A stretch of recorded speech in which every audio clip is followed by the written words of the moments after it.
sanibonani endizeni. Sisendizeni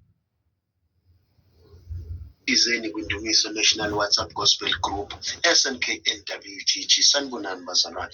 Ngibingelele egameni lenkosi yethu Kristu Jesu nengumfeli wethu eyasifela isiphambanweni sinje namhlanje silapha esikhona kungenxa yayo. Namhlanje bazalwane ngivumeleni ngilethele umama uNkosi waseNyonini ibandla eMadadeni. Uzosipha izwi losuku namhlanje. Ake sizwe ukuthi uthini uNkulunkulu ngephimbo lika Mama Nkosi. uNkulunkulu makanibusise bazalwane, sengathi ngaba nosuku oluhle. Dwala elimio, dwala elimio, dwala lami dwala elimio, dwala elimi, Jehovah lidwala gedwala elimio,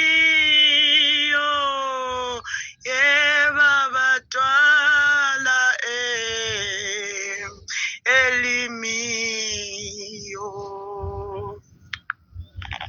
Ngiyanibingelela bazalwane egameni elihle lomfelo wethu Jesu Kristu. Amen. Ngithanda ukubingelela ukhuli bonke bendiza ekuseni kungolwesine. Ngizothi ngiyanibingelela ngegama elihle lomfelo wethu Jesu Kristu. Bazalwane, inkonzo emfishane sizoba nayo sizoyithola uSamuel wokuqala uchapter 22. Ifundeka kanjena: uDavide uyisibaleki emhumeni wase-Adulam nakwaMowabi. Verse 1. uDavide wayesesuka khona wabalekela waya emhumeni wase-Adulam. Lapha abafowabo nabo bonke bendlu kayise bekuzwa behlela khona kuye. Kwabuthana kuye bonke abanosizi nabo bonke abanesikweletu nabo bonke abanenhliziyo enomunyu. Waba yinduna phezu kwabo. Kwakukhona naye kungathi abantu abangamakhulu 4. uDavide wasuka khona waya eMizpa lakwaMowabi, wathi enkosini yakwaMowabi, ake beze ubaba nomama behlale kini, ngize ngazi ukuthi uNkulunkulu uyakwenzani kini. Amen. Bazalwane, incwadi esiyitholayo, uDavide uyabaleka. Ubalekela uSawule uya emhumeni wase-Adulam. Kunezinto ezivimba ukuba sihlanganisa amehlo noNkulunkulu. Ngithanda la ethi uthatha uyise nonina uthi abake bayohlala kwaMowabi ukuze azi ukuthi uNkulunkulu uthini kuye. Ake sisuke ehlotsheni nasey'ntweni sibalekele endizeni ukuze sizi ukuthi uNkulunkulu uzothini kithi. Ukuthi ngilethe nayo intshumayelo emfishane, kodwa uNkulunkulu ubeke emoyeni wami ukuthi ake sithathe indiza njengomhume wase-Adulam, la siyothatha khona amandla, la siyongena khona sibe ngaphakathi nabo bonke abanosizi abangaphakathi endizeni bazophuma bephilile. Ingamandla kuwe wena, siqinise uhambe nathi ebudeni bendlela. Sikwethembile-ke somdala wey'nsuku, ungomdala wey'nsuku wena ngey'khathi zonke, akekho ofaniswa nawe. Asikhuleke bazalwane. Baba wethu noyise wenkosi yethu Jesu Kristu, sibonga izwi baba lokubalekela emhumeni wase-Adulam osenzele wona kwaba yindiza nzulu yemfihlakalo. Ufanele ukubonga ngey'khathi zonke, ufanele ukuthatha udumo namanje baba wethu. Wethembekile endleleni, siyakwethemba sonini nanini. Qhubeka nabantwana bakho mesiyolungileyo. Mama Nkosi, ngisemsebenzini mani. Awu ngisemsebenzini, uNkulunkulu wazi wamuhle ekuseni, siyabonga ma. Awu ake sishiyene zonke izinto bazalwane. Nansi nanku umhome Nkosi yami. la kufanele sibalekele sakakushiyisa indawo ingekho indawo akuhlelele yona efanele wena. Awunkosi yami, siyabonga mamnkosi. uNkulunkulu anibusise nonke ithanda zezulu. Siyabonga nje kakhulu uNkulunkulu ukuthi asilondoloze. Sibonga izwi elenkosi lanamhlanje uma lizokhuluma ngokubalekela emhumeni. Kuyavuka kimi ukuthi uma uNkulunkulu ezokhuluma noAbrahamu uthi kuAbrahamu, Abrahamu ngifuna uphume ezweni lakini nasesizweni sakini ngizokwenza isizwe esikhulu.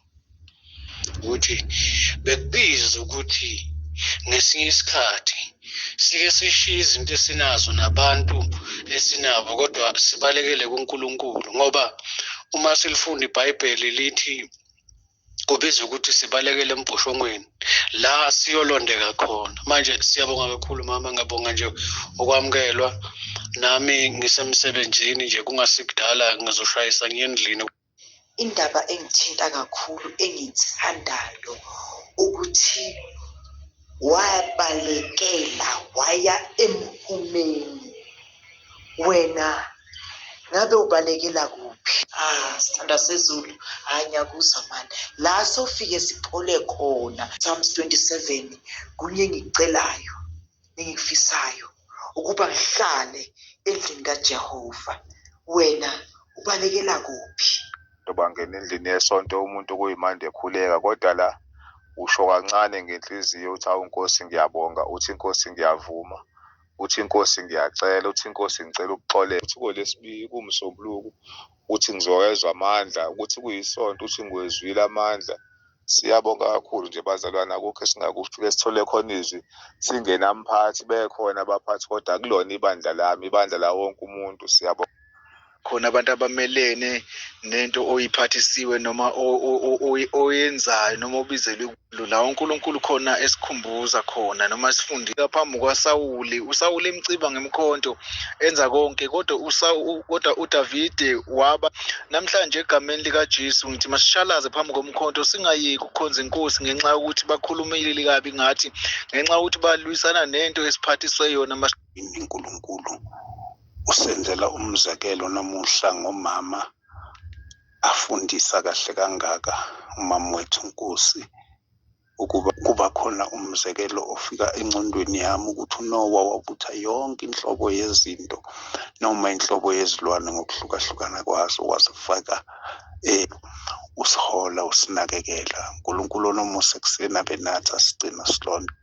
Beni zami nakimi liyafika. Ngiyabonga mfundisi uSithole Emelo, ngiyabonga abazalwane, nakimi liyafika. Ngiyakhuthala baba buti umlungisi mangizwa uthi singabakhonzi noma sizikhonzi zevangeli, singabaphathi bemfihlakalo.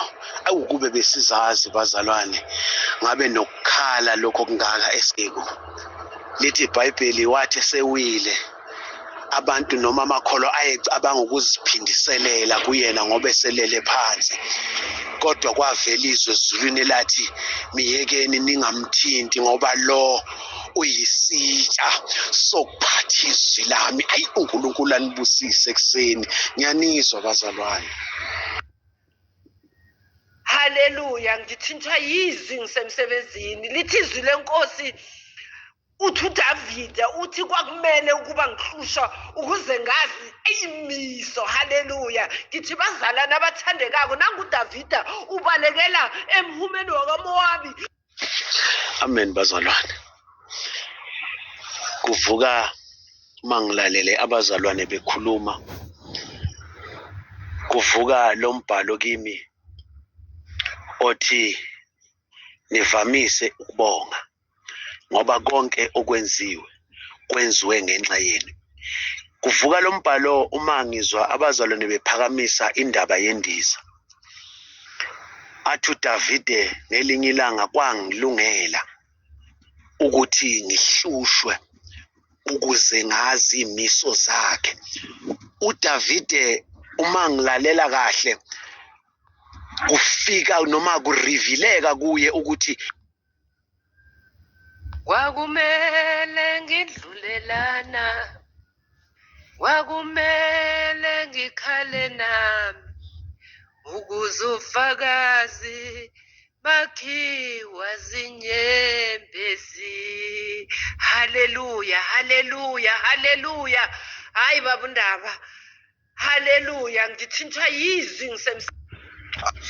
Yebo bazalwane, ubufakazi abuveli ngamaswiti, abuveli kumnandi, abuveli kuhlekwa. Ubufakazi vela kukhalwa, vela uhlushwa. Yazi la uDavide kwakumele vele ehlushwe khona ezokwazi ukuthi ebe nobufakazi ngoNkulunkulu. Ingakho kwakumele ngihlushwe ukuze ngazi imiso zakhe. Nathi sibe ngabantu abakulindele lokho njengayo uJesu owenyukele entabeni, kanye nawo uMose naye wenyukele entabeni uyofuna imiyalezo kaNkulunkulu egameni likaJesu. Nathi masihlale silindele ukuthi uNkulunkulu kube khona something ayenzayo ngathi, masihlele nathi kuye sibe sebukhoneni benkosi egameni likaJesu. Amen.